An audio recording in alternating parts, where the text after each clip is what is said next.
যে 7টি মাসআলার কথা বলতে চাই শীত উপলক্ষে, তার ভিতরে প্রথম মাসআলা হলো শীত উপলক্ষে ওযুর মধ্যে আমাদের বেশ কিছু ত্রুটি হয়, যার কারণে অনেক সময় ওযু হয়ই না।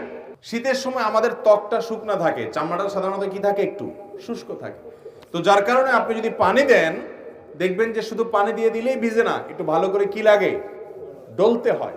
বিশেষ করে কয়েকটা অঙ্গ, 2 পায়ের গোড়ালি, এগুলো দেখা যায় যে শুধু আপনি টেপের সামনে পা ধরলেন তাতেই শুকায় যায়, ভিজে যায় না, বরং শুকনা থাকে, অনেকের পা ফেটে থাকে। এই জন্য এটাকে ডলে ডলে কি করতে হয়, ভেজাতে হয় এবং ধুইতে হয়, পানি লাগাইতে হয়। কারণ ত্বক যদি শুকনা থাকে ওযু হবে। অনেকের দেখবেন যে শীতের সময় কোন রকম এরকম টেপতে পানি নিয়ে এভাবে মেরে দিয়ে শেষ, কোনই শুকনা থেকে যায়। এই জন্য এগুলোকে ডলে ডলে ধোয়া। অনেকে আছে মুখ ধোন কোন রকম তাড়াহুড়া করে, কানের লতি, এই যে গোড়ার অংশ, চুলের অংশ, গোড়া, এগুলোতে দেখা যায় শুকনা থেকে যায়। নবী করিম সাল্লাল্লাহু আলাইহি ওয়াসাল্লাম বলেছেন, ওয়াইলুল লিল আকাবি মিনান নার, তোমাদের পায়ের গিরা গোড়ালি এগুলোকে জাহান্নামের আগুন থেকে বাঁচাবা, কারণ এগুলো যদি শুকনা থেকে যায় সেগুলো জান্নাতে যাবে না, জাহান্নামে যাবে। এজন্য শীতের মৌসুমে বিশেষভাবে আমাদের ওযুর এই অঙ্গগুলো যেন শুকনা না থাকে সেজন্য ডলে ডলে ওযু করতে হবে। এটা একটা গুরুত্বপূর্ণ মাসআলা। আর ওযুর ক্ষেত্রে আপনারা একটা হাদিস নিশ্চয় খেয়াল করে থাকবেন যে নবী করিম সাল্লাল্লাহু আলাইহি সাল্লাম যেখানে ওযুর কথা বলেছেন সেখানে ইসবাগের কথা বলেছেন। আসবিগুল ওযু, আসবিগুল ওযু আই আকমিলুল ওযু, মানে ওযুকে পূর্ণাঙ্গভাবে করো, ভালোভাবে করো। ওযুতে কোনো প্রকার অলসতা করতে হয় না। আমরা দেখা যায় গরমের সময় খুব লম্বা সময় নিয়ে ওযু করি, শীতের সময় আসলে দেখবেন মসজিদের ওযুখানাতে মানুষ নাই। আসর মাগরিব এশা এই সময় তো ওযুখানা দেখবেন যে খালি, অন্য সময় সিরিয়াল পড়ে থাকে। এর একটা কারণ হলো যে ওই যে ওযু ধরে রাখার চেষ্টা করে অনেকে, আবার অনেকে ওযু করে ঠিক আছে কিন্তু করলেও খুব হুলস্থুল করে, 1 মিনিটের ভিতরে ওযু শেষ। কারণ ঠান্ডা থেকে বাঁচার জন্য কোনো রকম পানি মেরে দিয়ে দৌড় দেয়। এটা তো ওযু হবে না ভাইরা আমার, যদি শুকনা থাকে। 2 নম্বর মাসআলা হলো, যদি কেউ চান শীতের সময় পাও ধোবেন না, বিশেষ করে অনেকে আছেন এজমার রোগী, তাদের পাও ভিজাইলে অসুবিধা হয়, পায়ে পানি লাগালে তাদের সমস্যা দেখা দেয়। সমস্যা হোক বা না হোক, সর্বাবস্থায় আপনি চাইলে শীতের সময় শুধু না অন্য সময়ও করতে পারেন, শীতের সময় বেশি দরকার, সেজন্য শীতের আমল হিসেবে বলছি। আপনি চাইলে পূর্ণাঙ্গ ওযু করলেন, কথার কথা দুপুর বেলায় বা সকাল বেলায় ওযু করলেন, হাত ধুলেন, মুখ ধুলেন, মাথা মাসা করলেন এবং পাও ধুলেন। পাও ধোয়ার পর অর্থাৎ পূর্ণাঙ্গ ওযু করার পর ওযু অবস্থায় যদি আপনি মোজা পরেন এবং মোজাটা যদি চামড়ার হয়, চামড়া মোজা হলে সর্বসম্মতিক্রমে মাসা হয়ে যাবে। কাপড়ের মোজা হলে মাসা হবে কিনা ইখতিলাফ আছে। তবে আমাদের আজকাল যেসব মোজা পাওয়া যায় একেবারে পাতলা, পরলে পার ভিতরে ফাঁকা দেখা যায়, এটা পরে নরমালি হাঁটা যায় না অনেক দূর পর্যন্ত, এগুলো তো মাসা কোনো হওয়ার কোনো সুযোগ নেই। তো যাই হোক, আপনি যদি ওযু করার পর এরকম মোজা পরেন তাহলে সেক্ষেত্রে সেই মোজা পরা অবস্থায় আপনার বাড়িতে অবস্থান থাকাকালীন করলে 24 ঘন্টার মধ্যে ওই মোজা খোলা ছাড়া আপনি ওযু করতে পারবেন। কিভাবে?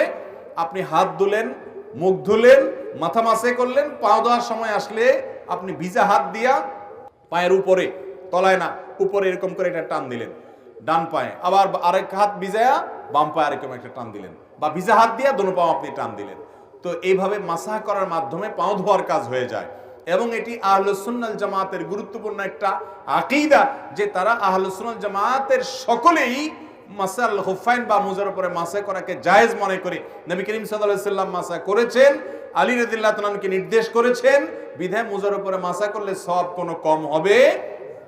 আমাদের সমাজে কেউ মুজার উপরে মাসা করলে অনেক মুরব্বীরাও বলে যে বাবা এই বয়সে তোমরা মুজা ধরছো, হ্যাঁ এখন তো সাহস করে পাও ধো না। ভাই, মুজার উপরে মাসা করলে সওয়াব একটুও কম হবে না। তো শীতের মৌসুম বিশেষ করে মুজার উপরে মাসা করা আমলটি করা যেতে পারে। অনেক মুরব্বী আছেন, অনেক অসুস্থ মানুষ আছে, এজমার রোগী আছে, কষ্ট হয়, তারপরও সে মুজার উপরে মাসা করে না, না জানার কারণে। তো ভাইরা আমার, মুজার উপরে মাসা করা যায়, চাইলে অন্য সময়ও করা যায়, শীতের সময় বেশি দরকার, সেজন্য এটা শীতের মাসালা হিসেবে বললাম। নাম্বার 3, তৃতীয়ত একটা গুরুত্বপূর্ণ মাসআলা হলো শীত যখন তীব্র হয়, অনেক হাড় কাঁপানো শীত যখন শুরু হয়, দেখবেন যে গ্রামে শহরে, বিশেষ করে গ্রামে বেশি দেখা যায় অনেকে চাদর মুড়ি দিয়ে নামাজ পড়েন। আছে না নাই? চাদর মুড়ি দিয়ে নামাজ পড়েন, অর্থাৎ এমন ভাবে চাদর পরেন যে নাকটা সহকারে ঢাকেন, যাতে করে নাক দিয়া ওই যে আপনার কুয়াশা টুয়াশা না ঢুকতে পারে, যাতে করে শীতে চেহারাটা কষ্ট না হয়। সেজন্য পুরো চেহারা ঢেকে শুধু চোখ দুটো খোলা রেখে অনেকে চাদর পরেন। আছে না এরকম? মাথা আপনি চাদরে লাগান, কোনো অসুবিধা নেই, কিন্তু আপনি মুখ ঢাকেন তাহলে সেটা মাকরুহ হবে। নবী করিম সাল্লাল্লাহু আলাইহি সাল্লাম মুখ ঢেকে সালাত আদায় করতে, নামাজ পড়তে নিষেধ করেছেন। অতএব শীতের সময় এই মাসআলাটা না জানার কারণে আমাদের অনেক ভাইরা আছেন যে এরকম পুরাটা মুড়ি দিয়ে নামাজ পড়েন। মহিলা হোক আর পুরুষ হোক, সকলের জন্য এক মাসআলা যে শীতের সময় হোক আর গরমের সময় হোক মুখ ঢেকে নামাজ পড়বেন না, নামাজের সময় মুখ খোলা রাখতে হবে। হ্যাঁ, কোন মহিলা এমন কোন জায়গায় যদি নামাজ পড়েন সেখানে গায়রে মাহরাম পুরুষ আসা যাওয়া করে, তাহলে পর্দার খাতিরে তিনি ঢাকতে পারেন, যদি তার অন্য কোনো জায়গায় নামাজ পড়ার সুযোগ ব্যবস্থা না থাকে। কিন্তু সাধারণ অবস্থাতে এটা করা যাবে না। এই জন্য ভাইরা আমার, শীতের সময় মাসআলাটাও মাথায় রাখতে হবে যেন মুখ ঢাকা না হয় আমাদের চাদর দিয়ে। অনেকে মাফলার দিয়েও করে, চাদর না, মাফলারে এমন ভাবে পেঁচায় শুধু চোখ দুটো বাইরে হয়ে থাকে এবং নাক মুখ সব মাফলারে পেঁচানো থাকে। এরকম করলে নামাজ হয়ে যাবে কিন্তু ত্রুটিপূর্ণ হবে এবং মাকরুহ হবে। নাম্বার 4, অনেকে শীতের সময় জ্বরের কারণে অথবা ঠান্ডা লাগছে, প্রচন্ড সর্দি হয়েছে, এই জন্য তিনি নামাজ পড়েন না। এখন কথা হলো যে আমার শীতের মৌসুমে জ্বর বা ঠান্ডা এমন ভাবে লাগছে যে আমি ওযু করতে গেলে অসুস্থ হয়ে যাব, তাহলে তার জন্য নামাজ মাফ কিনা? উত্তর হলো নামাজ মাফ না। তিনি প্রয়োজনে পানি গরম করে ওযু করবেন। পানি গরম করে ওযু করে যদি তিনি তার এই কষ্ট দূর করতে পারেন তাহলে ফাবিহা ওয়া নি'মা, ভালো। আর যদি না পারেন, গরম পানি করার মতো কোনো আয়োজন তার কাছে নাই এবং এত ঠান্ডা পানি যেটা ব্যবহার করলে তার অঙ্গহানি হতে পারে, অঙ্গ অবশ হয়ে যেতে পারে, অসুস্থতা দীর্ঘস্থায়ী হয়ে যেতে পারে, কষ্ট অনেক বেশি হতে পারে, সীমাহীন হতে পারে, অসহনীয় পর্যায়ের কষ্ট হতে পারে, এরকম মনে হলে সেরকম ঠান্ডা আমাদের দেশে খুব বেশি পড়ে না। যদি এরকম হয় তাহলে সে ব্যক্তি তায়াম্মুম করতে পারবে, তারপরেও নামাজ ত্যাগ করার সুযোগ। ইসলামের সবকিছুর বিকল্প আছে, নামাজের কোনো বিকল্প ইসলামে। আপনি সফরে আছেন, রমজানের রোজা রাখতে পারছেন না, অসুস্থ হয়েছেন, রোজা রাখতে পারছেন না, অসুবিধা নেই, অন্য সময় রেখে দিলে চলবে। নামাজের মধ্যে এটা চলবে? অসুস্থ আছেন আপনি, নামাজ অন্য সময় পড়লে হবে না, ওই অবস্থাতেই পড়তে হবে। দাঁড়ায় না পারলে বসে পড়বেন, বসে না পারলে শুয়ে পড়বেন। আপনি নামাজ হাত নাড়াতে পারছেন না, ইশারা করে পড়বেন, কিন্তু আপনাকে পড়তে হবে।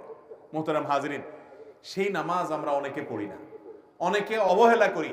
ইসলামের নামাজের চাইতে গুরুত্বপূর্ণ কোনো আমল আর নাই। আপনি অন্য কোনো আমল করেন বা না করেন, নামাজ না পড়ার কোনো সুযোগ আল্লাহ তাআলা আমাদেরকে বোঝার তৌফিক দান করুন। তাহলে ভাইরা আমার, 4 নম্বর মাসআলা হলো যে শীতের সময় জ্বর ঠান্ডা সর্দি যাই হোক না কেন, নামাজ ত্যাগ করা যাবে না, ওযু ত্যাগ করা যাবে না। প্রয়োজনে গরম পানি দিয়ে করবেন, প্রয়োজনে গরম পানির কোনো অ্যারেঞ্জমেন্ট না থাকলে আপনি তায়াম্মুম করবেন। গরম পানির কোনো ব্যবস্থা নাই, এটা জেলখানায় হতে পারে, বাসা বাড়িতে সবাই আশেপাশে চুলা আছে, চাইলেই গরম পানির ব্যবস্থা করা যায়, ফ্লাস্কে রেখে আপনি ওযু করতে পারেন। 5 নম্বর মাসআলা হলো, অনেকে জানতে চান শীতের সময় যে এই যে শীত বস্ত্র দানের কথা একটু আগে আমরা বললাম, শীতের সময়ের একটা গুরুত্বপূর্ণ কাজ হলো শীতার্ত মানুষের শীত বস্ত্রের ব্যবস্থা করা। এখন প্রশ্ন হলো, যাকাতের টাকা দিয়ে শীত বস্ত্র দেওয়া যাবে কিনা? তো এর উত্তর হলো, যাকাতের টাকায় শীত বস্ত্র দেওয়া যাবে ওই ব্যক্তিকে যে ব্যক্তি যাকাতের হকদার, তার শীত বস্ত্র কেনার টাকা নাই, তখন আপনি তাকে শীতের কাপড় কিনে দিলেন, যাকাতের টাকা থেকে এটা জায়েজ আছে।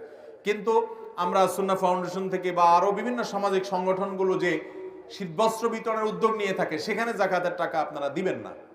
আমরাও বলি যে আমাদের এখানে কেউ যাকাতের টাকা দিবেন না, কারণ আমরা যখন বিভিন্ন এলাকাতে গরিব দুঃখীদের মধ্যে শীতের কাপড় দেই, তখন কে যাকাতের হকদার আর কে যাকাতের হকদার না, এটা এতটা বেছে বেছে দেওয়া সম্ভব হয় না। যার কারণে যাকাতের টাকা দিয়ে শীতের কাপড় দিলে আপনার জানাশোনা কোনো গরিব যিনি অবশ্যই যাকাতের হকদার, তাকে আপনি দিতে পারবেন, কোনো অসুবিধা নেই। নাম্বার 6, একটা গুরুত্বপূর্ণ মাসআলা হলো, শীতের সময় অনেকে দেখা গেল শুধু চাদর গায়ে দিয়ে নামাজ পড়ছেন, তো চাদরের ভিতরেই হাতটা থাকে, হাত উঠানো, হাত বাঁধা, এই মুভমেন্ট করা, এই সবগুলো চাদরের ভিতরে করা, কারণ বাইরে করলে শীত লাগে। এই রোগটা আছে না নাই, এটাও হাদিসে পরিষ্কার ভাবে নিষেধ। আপনি যদি এক কাপড়ে, যে কাপড়ে নামাজ পড়েন, ধরেন আপনি চাদরে নামাজ পড়ছেন, তো আপনি হাত উঠানোর জন্য, হাত বাঁধার জন্য চাদরের বাইরে হাতটা বের করে নেবেন। আর যদি জামা গায়ে দেওয়া থাকে তাহলে তার বাইর করার কিছু নেই, হাতার ভিতরে হাত থাকাই যথেষ্ট। কিন্তু চাদরের ভিতরে যদি আপনি নামাজ পড়েন বা আপনি বড় কোনো কাপড়ে নামাজ পড়েন, তাহলে সেক্ষেত্রে শীতের জন্য ভিতরে ভিতরে আপনি সেরে ফেললেন, হাতটার বাইর করলেন না, নামাজ হয়ে যাবে, কিন্তু এটা মাকরুহ এবং অনুচিত কাজ।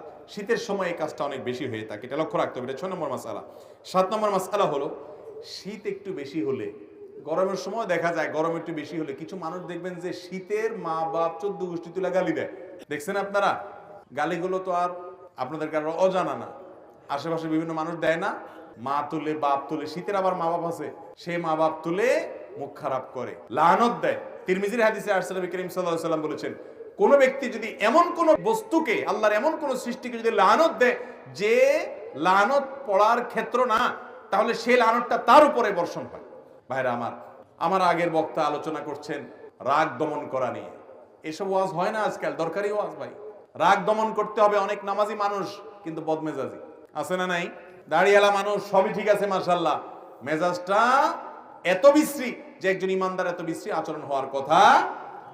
অতএব ভাইরা আমার, শীতের তীব্রতায় বা গরমের তীব্রতায় কোন অবস্থাতে শীত বা গরমকে গালমন্দ করা, লানতান করা, অভিশাপ দেওয়া বা বাজে কথা বলা, এটা জাহেল মানুষের কাজ।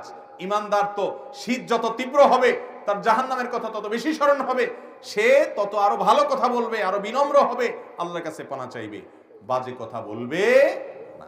আল্লাহ তাআলা আমাদের সবাইকে এই শীতের মৌসুমে আল্লাহকে সন্তুষ্ট করার মতো আমলগুলো করে যাওয়ার তৌফিক দান করুন।